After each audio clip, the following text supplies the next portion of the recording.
অসীম সমুদ্রের অন্ধকারের মাঝে লুকিয়ে আছে এক রহস্যময় দ্বীপ, যেখানে দিনের আলো মিথ্যা আর রাত নামলেই শুরু হয় দুঃস্বপ্ন।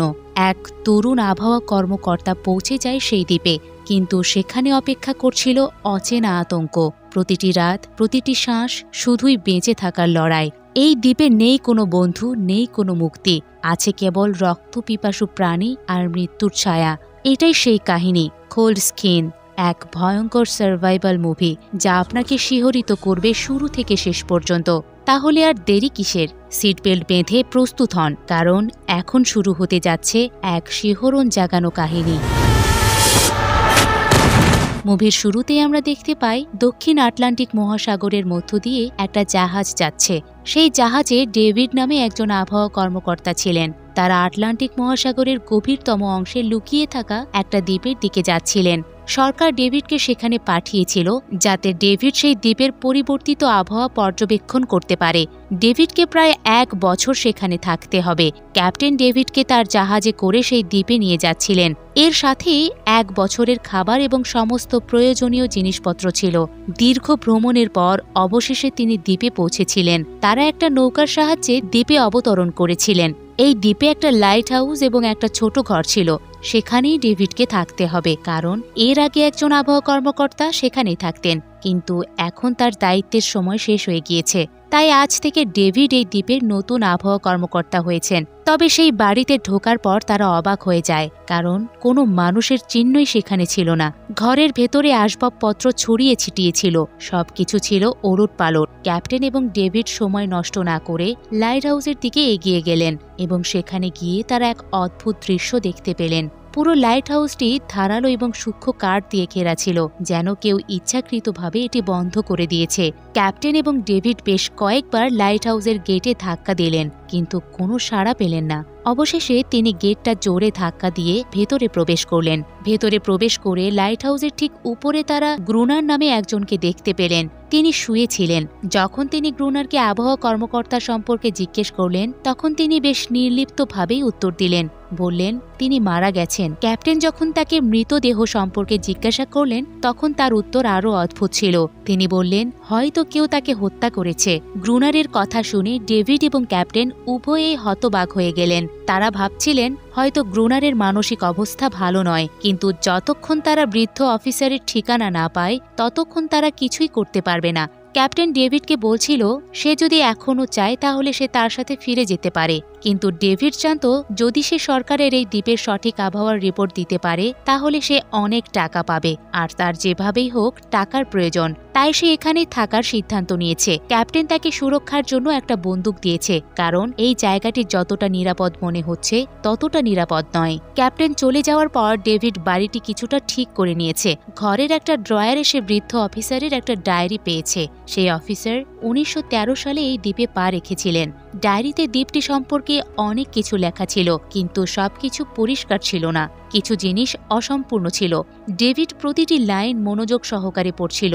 ডায়েরিতে কিছু অদ্ভুত প্রাণীর স্কেচও ছিল। ডেভিড বুঝতে পারে না যে কেন সে এমন ছবি এঁকেছিল। ডায়েরির এক পৃষ্ঠায় তার স্ত্রীর ছবিও ছিল।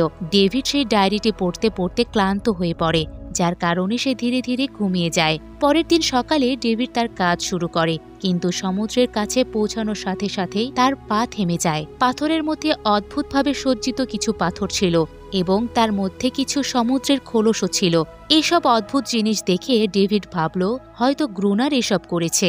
এই ভেবে সে আবার তার কাজে ব্যস্ত হয়ে গেল, কারণ আবহাওয়ার তথ্য সংগ্রহ করাই ছিল তার এখানে আসার কাজ। কাজ করার সময় যখন সে দূরবীন নিয়ে লাইট হাউসের দিকে তাকালো, তখন সে গ্রুনারের সাথে আরও একজনকে দেখতে পেল।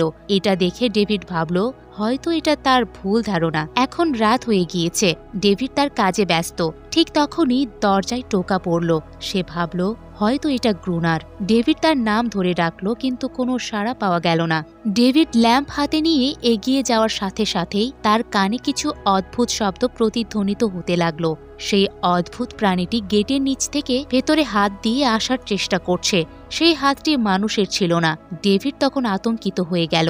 সে তৎক্ষণাৎ বেসমেন্টের দিকে দৌড়ে সেখানে লুকিয়ে পড়ল। কিছুক্ষণের মধ্যেই সেই রহস্যময় প্রাণীটি ঘরে ঢুকে পড়ল। সে গোপনে ডেভিডকে খুঁজছিল। বেসমেন্টের একটা ছোট ফাটল থেকে সেই ক্রিয়েচারের ভয়ঙ্কর চোখ ডেভিডের দিকে তাকিয়েছিল। ডেভিড একটা ছুরি তুলে নিল এবং ফাটলের সামনে চোখ পড়ার সাথে সাথেই সে পুরো শক্তি দিয়ে ক্রিয়েচারকে আঘাত করল। ক্রিয়েচার চিৎকার করে দৌড়ে পালিয়ে গেল, কিন্তু সে যে কোনো সময় ফিরে আসতে পারে। এই কথা ভেবে ডেভিড বেসমেন্টের দরজা শক্ত করে বেঁধে সারা রাত সেখানে জেগে কাটালো। পরের দিন সকালে যখন ডেভিড ঘর থেকে বেরিয়ে এলো, তখন সে বালির ওপর কিছু পায়ের ছাপ দেখতে পায়। পায়ের ছাপ কিছুটা অদ্ভুত ছিল। ডেভিড এটা দেখে একেবারে স্পষ্ট বুঝতে পারে এটা কোনো মানুষের কাজ ছিল না। সেই চিহ্নগুলি সরাসরি সমুদ্রের দিকে শেষ হয়েছিল। এখন ডেভিড সবকিছু বুঝতে পেরেছে গ্রুনার কেন লাইট হাউসের চারপাশে সূচালো কাঠ রেখেছিল, হয়তো সেই একই অদ্ভুত প্রাণীর জন্য। এখন ডেভিড বুঝতে পারে এই বাড়িটি তার জন্য মোটেও নিরাপদ নয়। হয়তো সেই ক্রিয়েচার আজ রাতে আবার ফিরে আসবে। ডেভিড ভয়ে ভয়ে লাইট হাউসের দিকে দৌড়ে যায়। সে গ্রুনারকে গেট খুলতে চিৎকার করে, আরও বলে আমার ভেতরে আসা দরকার, কিন্তু গ্রুনার তাকে ভেতরে ঢুকতে দেয় না। গ্রুনার বলে তোমার ওই জাহাজটি নিয়ে ফিরে যাওয়া উচিত ছিল। ডেভিড হতাশ হয়ে বাড়িতে ফিরে আসে, তবে এখন তাকে তার বাড়ি নিরাপদ করতে হবে। সে কাঠ দিয়ে বাড়ির প্রতিটি জানালা বন্ধ করে দেয়, চারিদিকে ধারালো লাঠি দিয়ে বেড়া তৈরি করে, গেটের বাইরে পুরনো কাগজপত্র এবং বই রাখে। তারপর তেল ছিটিয়ে দেয় যাতে ক্রিয়েচার ফিরে আসলে তাকে আগুন দিয়ে ভয় দেখানো যায়। কিন্তু ডেভিড এখনও একটা জিনিস জানতে পারেনি, সেটা সে আজ রাতে জানতে যাচ্ছিল। কিন্তু ভাগ্যক্রমে সে বাড়ির ভেতরে একটা পুরনো বক্স খুঁজে পেয়েছিল। সেই বক্সে একটা বন্দুক এবং প্রচুর গুলি ছিল। এটা দেখে সে কিছুটা সাহস পেল, কিন্তু তার ভয় তখনও ছিল। ধীরে ধীরে সূর্য ডুবে যায়, রাতের অন্ধকার সর্বত্র ছড়িয়ে পড়ে। ডেভিড বন্দুক হাতে নিয়ে ঘরের এক কোণে চুপচাপ বসেছিল। তখনই হঠাৎ একটা অদ্ভুত শব্দ শুনতে পায়, আর যখন ডেভিড জানালার দিকে পা বাড়ালো, তখন যেন তার পায়ের নিচ থেকে মাটি সরে গেল। শুধু একটা নয়, একই রকম অনেক অদ্ভুত প্রাণীকে জল থেকে উঠতে দেখা গেল এবং তারা সবাই ডেভিডের বাড়ির দিকে এগিয়ে যাচ্ছিল। কিছুক্ষণের মধ্যেই প্রাণীগুলো গেট ভাঙার চেষ্টা শুরু করে। ডেভিড তৎক্ষণাৎ গুলি চালায়। কিছু প্রাণী পড়ে যায়, কিন্তু অন্যরা আরও হিংস্র হয়ে ওঠে। প্রাণীগুলো ঘরে ঢুকতে চাইছিল। ধীরে ধীরে তাদের সংখ্যাও বাড়তে থাকে। ডেভিড আর সময় নষ্ট না করে গেটের বাইরে রাখা কাগজপত্র এবং পুরনো বইগুলোতে আগুন ধরিয়ে দেয়। আগুন দেখে সেই প্রাণীগুলি ভয়ের সমুদ্রে ফিরে যায়, কিন্তু এই আগুন ডেভিডের বাড়িতেও লেগে যায়। বাড়িটিতে আগুন ধরে গিয়েছিল এবং পুরো বাড়িটি কাঠের তৈরি হওয়ায় আগুন বিদ্যুৎ স্পৃষ্টের মতো ছড়িয়ে পড়ে। ডেভিড তৎক্ষণাৎ চাদরে নিজেকে জড়িয়ে রক্ষা করল। গেট ভেঙে বেরিয়ে এসে লাইট হাউসের কাছে একটা বড় পাথরের আড়ালে লুকিয়ে পড়ল। তার ডান হাতটা ভীষণভাবে পুড়ে গেছে। ভাগ্যক্রমে ঠিক সেই মুহূর্তেই বৃষ্টি শুরু হয়েছিল। ধীরে ধীরেই আগুন নিভে যেতে শুরু করে, কিন্তু সারা রাত বৃষ্টির পরও ডেভিড সকাল পর্যন্ত তার ঘর বাঁচাতে পারেনি। পুরো বাড়ি প্রায় পুড়ে ছাই হয়ে গিয়েছিল। এখন যদি ডেভিড বেঁচে থাকতে চায়, তাহলে তাকে লাইট হাউসে আশ্রয় নিতে হবে। সে তার রাইফেল তুলে লাইট হাউসের কাছে পাথরের আড়ালে লুকিয়েছিল। গ্রুনার যখন জল আনতে লাইট হাউস থেকে বেরিয়ে যায়, তখন ডেভিড তার পিছু পিছু চলে যায়। উদ্দেশ্য ছিল বন্দুকের মুখে তাকে ধরে লাইট হাউসে প্রবেশ করবে। কিন্তু হঠাৎ যখন গ্রুনারের দিকে বন্দুক তাক করে, তখন গ্রুনারের কাছে থাকা একটা অদ্ভুত প্রাণী তাকে আক্রমণ করে। প্রাণীটি ছিল ক্রিয়েচার, আর সে ছিল গ্রুনারের রক্ষক। গ্রুনার তৎক্ষণাৎ ডেভিডকে থামিয়ে বলে, এটা আমার পোষা প্রাণী। ডেভিড গুলি চালায়নি, বরং শর্ত দেয় যদি সে বেঁচে থাকতে চায় তাহলে তাকে লাইট হাউসে থাকতে দিতে হবে। তার কাছে 1 বছরের জন্য পর্যাপ্ত বারুদ এবং দুজনের বেঁচে থাকার জন্য পর্যাপ্ত খাবার ছিল। গ্রুনার কিছুক্ষণ চুপ করে রইল, তারপর বলল, ঠিক আছে। সন্ধ্যার আগে দুজনেই খাবার নিয়ে লাইট হাউসে ফিরে আসে। পরের দিন সকালে ক্রিয়েচার চুপচাপ ডেভিডের হাত চাটছিল। ডেভিড তখন গভীর ঘুমেছিল। কিছুক্ষণের মধ্যেই তার হাত অনেকটা দুর্বল হয়ে যায়। এইসব ডেভিডের জন্য অনেক ভয়ের কারণ ছিল। তার চোখের সামনে যা ঘটছে তা বিশ্বাস করা কঠিন ছিল। লাইট হাউসের উপরে পাওয়া গুলিগুলো গ্রুনার গুনতে থাকে, আর ক্রিয়েচার তার নিজস্ব উপায়ে গ্রুনারকে সাহায্য করছে। এর অর্থ হলো এই প্রাণীটি হিংস্র নয়। ডেভিড এসব দেখে গ্রুনারের কাছ থেকে এটি সম্পর্কে আরও জানতে চেয়েছিল, কারণ এটি বিশ্বের কাছে প্রকাশ করতে চেয়েছিল। এটি একটা অলৌকিক ঘটনা ছাড়া আর কিছুই ছিল না। যদি এই প্রাণীটির সত্যতা বিশ্বের কাছে প্রকাশিত হয়, তাহলে ডেভিড এবং গ্রুনার উভয়ই বিশ্বজুড়ে বিখ্যাত হয়ে উঠবে। কিন্তু গ্রুনার তা চায় না। সে এই দ্বীপ থেকে কোথাও যেতে চায় না। গ্রুনারের নিজস্ব কেউ ছিল না। তার মতে সমাজে কেউ একা থাকতে পারে না, প্রত্যেককেই কারো দাস বা দাসী হিসেবে থাকতে হয়। এই কারণেই এই দ্বীপটি তার জন্য উপযুক্ত ছিল।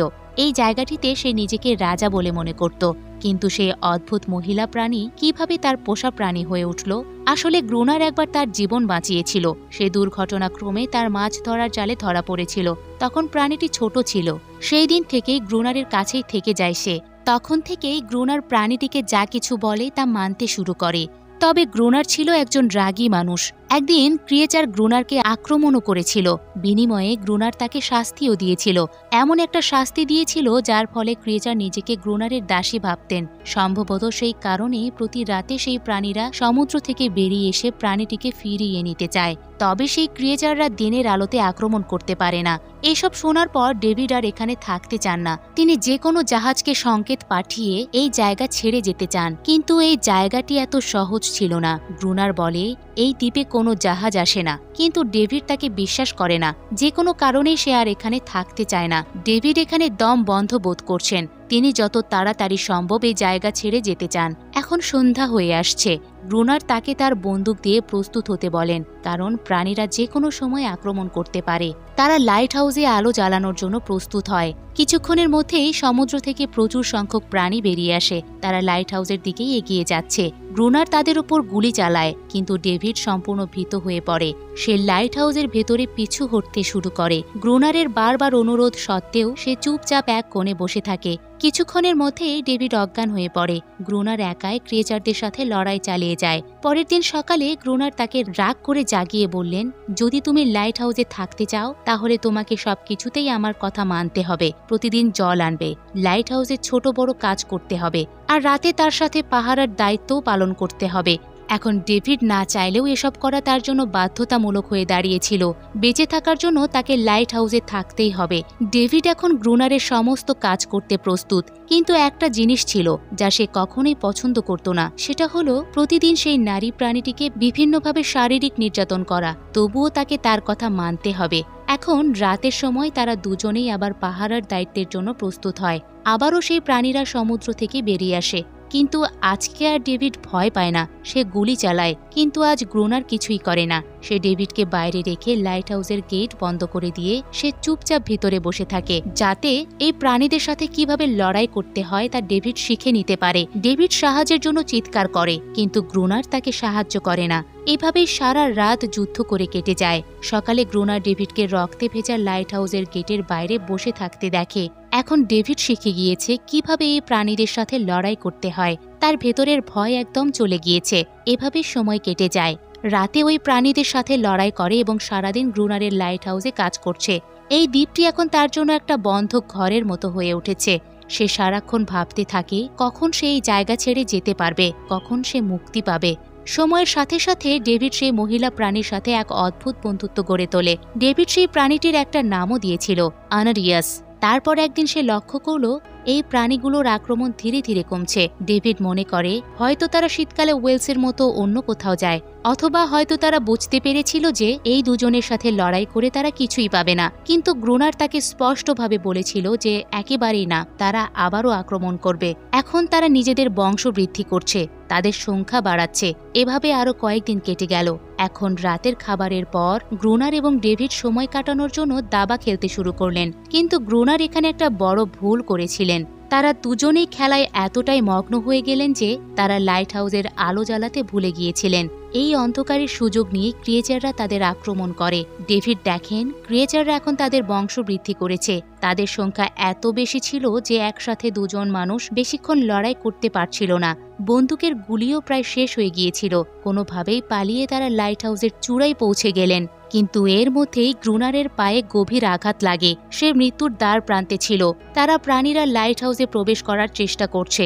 ডেভিড এবং গ্রুনার পালানোর কোনো উপায় দেখতে পাচ্ছে না। তারা হাল ছেড়ে দেয়। কিন্তু ভাগ্যক্রমে সকাল হয়ে যায়। সূর্য ধীরে ধীরে ওঠার সাথে সাথে প্রাণীরা লাইট হাউস ছেড়ে সমুদ্রে ফিরে যায়। আনারিয়াস গ্রুনারের ক্ষত সারানোর চেষ্টা করে, কিন্তু এতক্ষণে ডেভিড বুঝতে পেরেছে এই প্রাণীদের সাথে সে এই যুদ্ধে জিততে পারবে না। গুলিও শেষ হতে চলেছে। তাদের কাছে বেশিক্ষণ ধরে রাখার মতো খাবার নেই। ভাগ্যক্রমে পরের দিন যখন ডেভিড লাইট হাউসের বাইরে ঘুরে বেড়াচ্ছিল তখন সে সমুদ্রে একটা জাহাজ দেখতে পেল। সে দ্রুত ভেতর থেকে ফ্লেয়ার বন্দুকটি এনে জাহাজকে সংকেত দিতে গেল, কিন্তু গ্রুনার তাকে থামিয়ে দিল, কারণ সে চায় না যে ডেভিড এখান থেকে চলে যাক। সেই মুহূর্তে আনারিয়াস গ্রুনারকে আক্রমণ করলো। সে গ্রুনারের হাত থেকে ডেভিডকে বাঁচাতে চেয়েছিল। গ্রুনার চায় না কেউ এই দ্বীপ ছেড়ে যাক। এই দ্বীপটি তার নিজস্ব পৃথিবী, যেখানে সে রাজার মতো থাকে। সেই জীবন ছেড়ে শহরে ফিরে যেতে চায় না, আর সে ডেভিডকেও যেতে দিতে চায় না, কারণ এতদিনে একা থাকার পর এখন তার সাথে কথা বলার মতো ডেভিড ছিল। ধীরে ধীরে সেই জাহাজটি ডেভিডের চোখের সামনে সমুদ্র থেকে অদৃশ্য হয়ে যায়। এখন তার আর কিছুই করার ছিল না। এভাবে আরো কয়েকদিন কেটে যায়। গ্রুনার তখনও ডেভিড এবং আনারিয়াস উভয়ের সাথে খারাপ ব্যবহার করছিল, কিন্তু সে বিশেষ করে আনারিয়াসকে মারধর করত, যা ডেভিড মোটেও পছন্দ করত না। একদিন ডেভিড আনারিয়াসকে তিমির হাড় দিয়ে তৈরি একটা ছোট খেলনা নৌকা উপহার দেয়। সম্ভবত এতে আনারিয়াসের মন কিছুটা হালকা হবে। কিন্তু আনারিয়াস যখন সেই নৌকাটি দেখল তখন ডেভিডকে দ্বীপের এক কোণে নিয়ে যায়, যেখানে একটা আসল নৌকা রাখা ছিল। ডেভিড গ্রুনারকে সেই নৌকা সম্পর্কে জিজ্ঞাসা করল। সে বলল, হ্যাঁ, সেইখানে একটা নৌকা আছে। আরো বলে, কয়েক মাস আগে প্রচুর গোলা বারুদ বহনকারী একটা অস্ত্র চোরাচালানকারী জাহাজ সমুদ্রে এসে পড়েছিল, কিন্তু ঝড়ের কারণে নৌকাটি এই দ্বীপের কাছেই ডুবে যায়। কিছু লোক নৌকা নিয়ে জীবিত এই দ্বীপে পৌঁছেছিল, কিন্তু সকালের আগে তাদের কেউই আর বেঁচে ছিল না। সবাইকে সেই প্রাণীর শিকার হতে হয়েছিল। সেই সব শুনে ডেভিডের মাথায় একটা পরিকল্পনা এলো। তার কাছে ড্রাইভিং স্যুটের মতো কিছু ছিল। তাদের মধ্যে কেউ যদি সেই স্যুট পরে সমুদ্রের সেই অংশে ডুব দেয়, তাহলে সম্ভবত তারা কিছু গুলি বা ডিনামাইট খুঁজে পাবে, যা সেই দানবদের সাথে লড়াই করা সহজ করে তুলবে। কিন্তু গ্রুনার স্পষ্টভাবে তা প্রত্যাখ্যান করে। সে সেই সমুদ্রের কাছে যেতে চাইছিল না, কিন্তু ডেভিড তার জীবনের ঝুঁকি নিয়ে এই কাজ করতে প্রস্তুত ছিল। এভাবে আরও কিছু দিন কেটে যায়। ডেভিড এবং আনারিয়াসের মধ্যে গভীর সম্পর্ক গড়ে ওঠে। ডেভিড তাকে পছন্দ করতে শুরু করে। গ্রুনার গোপনে সবকিছু দেখতে পায়। সেই সময় প্রথমবারের মতো তার মনে এই চিন্তা এলো যে হয়তো তার ডেভিডকে সাহায্য করা উচিত। কিন্তু গ্রুনারের আসল উদ্দেশ্য ছিল অন্য কিছু। সে চেয়েছিল ডেভিড তার সাহায্যে সমুদ্রের নিচে রাখা ডিনামাইটের বক্সগুলি উপরে ফিরিয়ে আনুক, তারপর তাকে সমুদ্রে একা ছেড়ে দেবে, যাতে সেই প্রাণীরা তাকে হত্যা করে। এইভাবে ডিনামাইটও তার কাছে আসবে আর আনারিয়াস আবার তার দাস হয়ে যাবে। তারা দুজনেই সেই জায়গায় পৌঁছে যায়। ডেভিড একটা ডাইভিং স্যুট পরে সমুদ্রে নেমে যায়। সেখানে দেখে জাহাজটি সম্পূর্ণ ধ্বংস হয়ে গিয়েছে, কিন্তু ভাগ্য ভালো ছিল যে সে কিছু ডিনামাইটের বক্স খুঁজে পায়। তারপর হঠাৎ তাদের সামনে সেই প্রাণীগুলো উপস্থিত হয়। এটা দেখে ডেভিড আতঙ্কিত হয়ে যায়। লোহার ডাইভিং স্যুটটি এত ভারী ছিল যে সে নড়তে পারছিল না। সে গ্রুনারকে কোনো সংকেতও পাঠাতে পারছিল না। গ্রুনার ভেবেছিল হয়তো ওই প্রাণীগুলো ডেভিডকে মেরে ফেলেছে, কিন্তু আসলে সেখানে মাত্র দুটো বাচ্চা ছিল। ডেভিড পানির নিচে ছাপ তৈরি করে তার ডাইভিং স্যুটটি সেখানে রেখে সে নিজেই সাঁতরে ভূপৃষ্ঠে চলে আসে। ডেভিড সেখানে কিছু পুরনো বক্স খুঁজে পায়, যেখানে ডিনামাইট ছিল। তারা লাইট হাউসের চারপাশে দুটো স্তরে ডিনামাইট স্থাপন করে, যাতে পরবর্তী আক্রমণের সময় তারা একবারে দানবের ধ্বংস করতে পারে। এভাবে আরো কয়েক মাস কেটে যায়। তারপর আবারও সেই প্রাণীগুলো অদৃশ্য হয়ে যায়। এখন তাদের প্রধান কাজ হলো লাইট হাউস পাহারা দেওয়া। উদ্দেশ্য দানবদের একেবারে ধ্বংস করে দেওয়া। কিন্তু দানবরা এখন আক্রমণ করতে আসে না, তাই গ্রুনার তার ধৈর্য হারিয়ে ফেলে। গ্রুনার ভাবে সম্ভবত অ্যানারিয়াস সেই দানবদের গ্রুনারের পরিকল্পনার কথা জানিয়েছিল, সেই কারণেই দানবরা এখন আক্রমণ করতে আসে না। গ্রুনার রাগে ক্ষিপ্ত হয়ে অ্যানারিয়াসকে মারতে শুরু করে, কিন্তু ডেভিড তাকে থামিয়ে দেয়। অবশেষে তারা দুজন মিলে নতুন পরিকল্পনা করে। লাইট হাউসের মূল ফটকটি খোলা রাখে, যাতে দানবগুলো কাছে আসার সাথে সাথে তাদের ডিনামাইট দিয়ে উড়িয়ে দেওয়া যায়। কিছুক্ষণের মধ্যেই দানবগুলি সমুদ্র থেকে বেরিয়ে আসতে শুরু করে। তারা সোজা মূল ফটকের দিকে এগিয়ে যেতে থাকে এবং প্রবেশ করার সাথে সাথেই ডেভিড তাদের উপর আক্রমণ শুরু করে। ডেভিড প্রচণ্ড সাহস নিয়ে সেই দানবদের সাথে সংঘর্ষে লিপ্ত হয়। সেই প্রাণীগুলো লাইট হাউসের কাছে পৌঁছানোর সাথে সাথে গ্রুনার ডিনামাইটের বাটন টিপ দেয়, কিন্তু কোনো বিস্ফোরণ হয় না। ডেভিডের সংযোগ খুলে রেখেছিল, সে আবার সংযোগ করতে ভুলে গিয়েছিল। ডেভিড তৎক্ষণাৎ দৌড়ে এসে ডিনামাইটের তার সংযোগ করতে শুরু করে। ততক্ষণে সেই দানবগুলো লাইট হাউসে ওঠার চেষ্টা করছিল। ডিনামাইটের আগুনে যারা আটকে গিয়েছিল, গ্রুনার তাদের থামানোর চেষ্টা করে। সংযোগ সম্পূর্ণ হওয়ার সাথে সাথেই ডেভিড প্রথম স্তরটি উড়িয়ে দেয়। বিস্ফোরণে অনেক প্রাণী ধ্বংস হয়ে যায়, কিন্তু অনেক দানব এখনও লাইট হাউসে আক্রমণ করার জন্য প্রস্তুত। এর ফলে গ্রুনার দ্বিতীয় স্তরটিও বিস্ফোরিত করে। এই ভয়াবহ বিস্ফোরণে দুজনেই অজ্ঞান হয়ে যায়। পরের দিন সকালে যখন দুজনেই জ্ঞান ফিরে পায়, তখন অ্যানারিয়াস সেখানে ছিল না, মৃত প্রাণীদের চারিদিকে দেখছিল।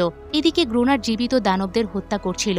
তখন ডেভিডের চোখ তাদের একজনের গলায় ঝুলন্ত একটা নেকলেসের উপর পড়ে। সেই মুহূর্তে ডেভিড তার সবচেয়ে বড় ভুল বুঝতে পারে। যেসব প্রাণীকে সে এতদিন হিংস্র বলে মনে করত তারাও মানুষের মতো সভ্য ছিল। তারা কথা বলতে পারত না। হয়তো লাইট হাউসের উপর তাদের আক্রমণ কোনো এক রহস্যের কারণ হয়েছিল, কিন্তু গ্রুনারের কাছে সেগুলো সবই অর্থহীন। গ্রুনার নিজেকে সব সময় এই দ্বীপের রাজা মনে করত।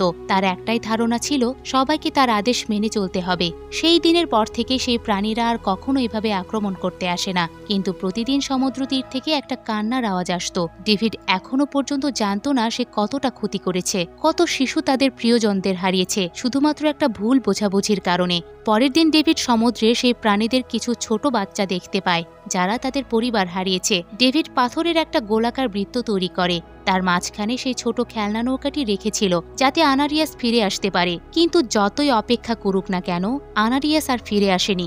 একদিন সকালে ডেভিড গ্রুনারকে অজ্ঞান অবস্থায় পড়ে থাকতে দেখে। তার চারপাশে কিছু পুরনো জিনিসপত্র রাখা ছিল, তাদের মধ্যে একটা পুরনো ছবিও ছিল। ডেভিড সেই ছবিটা দেখার সাথে সাথেই সে হতবাক হয়ে যায়। প্রথম দিন গ্রুনারের ডায়েরিতে যে মেয়েটির ছবি সে দেখেছিল সে আর কেউ নয়, তার স্ত্রী। গ্রুনারের একজন স্ত্রী ছিল এবং সেই লাইট হাউসের আবহাওয়া কর্মকর্তা ছিল। সে প্রায় 1 বছর আগে এই দ্বীপে এসেছিল। তার আসল নাম ছিল রবার্ট, কিন্তু সে তার নাম পরিবর্তন করেছিল কারণ এখন সে আর এই দ্বীপ ছেড়ে যেতে চায়নি। এসব দেখে ডেভিডও আশা ছেড়ে দেয় যে সে আর কখনোই এই দ্বীপ ছেড়ে বেরোতে পারবে না। পরের দিন সন্ধ্যার সময় যখন ডেভিড সমুদ্র তীরে যায় তখন সে দেখতে পায় সেই বৃত্তে রাখা ছোট নৌকাটি আর নেই। কিন্তু একটা জায়গায় সে দানবদের একটা ছোট বাচ্চাকে দেখতে পায় যে তার হাতে সেই নৌকাটি ধরে রেখেছে। ডেভিড তার মশালটি সেই বৃত্তের মাঝখানে ছুঁড়ে মারে।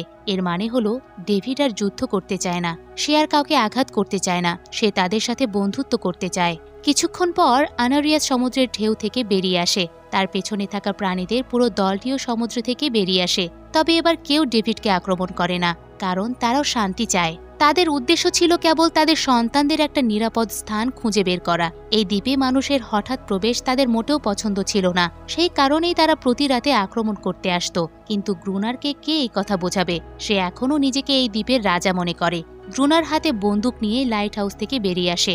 ডেভিড তাকে বোঝানোর চেষ্টা করে এই প্রাণীরা আসলে যুদ্ধ করতে চায় না, তারা শান্তি চায়। কিন্তু গ্রুনার কারো কথাই শোনে না। সে চিৎকার করে আনারিয়াসকে ভেতরে যেতে বলে, কিন্তু এই প্রথমবার আনারিয়াস তার কথা শোনেনি। কারণ এখন সে আর দাসী ছিল না, এখন সে কেবল একজন মা ছিল যে তার সন্তানদের জন্য দাঁড়িয়েছিল। গ্রুনার ভেতর থেকে দুর্বল বোধ করতে শুরু করে, কারণ এখন আর কেউ তার আদেশ পালন করছে না। রাগে সে লাইট হাউসের দিকে পা বাড়ায়। ডেভিড ভাবল হয়তো গ্রুনার এখন বুঝতে পেরেছে যে প্রতিটি প্রাণী স্বাধীনতা চায়, কেউ কারো দাস হয়ে বাঁচতে চায় না। কিন্তু গ্রুনার অনেক ভয়ঙ্কর। লাইট হাউসে পৌঁছানোর সাথে সাথে সে সিগন্যাল বন্দুক থেকে একটা গুলি ছোড়ে, যা সরাসরি গিয়ে লাগে ছোট দানবের বাচ্চার গায়ে। সেই শিশুটি তাৎক্ষণিকভাবে মারা যায়। ভয়ে সমস্ত দানবরা পালিয়ে যায়, আর অ্যানারিয়াসও ডেভিডের উপর তার সমস্ত আস্থা হারিয়ে ফেলে। রাগে ক্ষিপ্ত হয়ে ডেভিড তৎক্ষণাৎ লাইট হাউসের দিকে ছুটে যায়। সে তার সাথে লড়াই শুরু করে। তুমি কেন এসব করলে?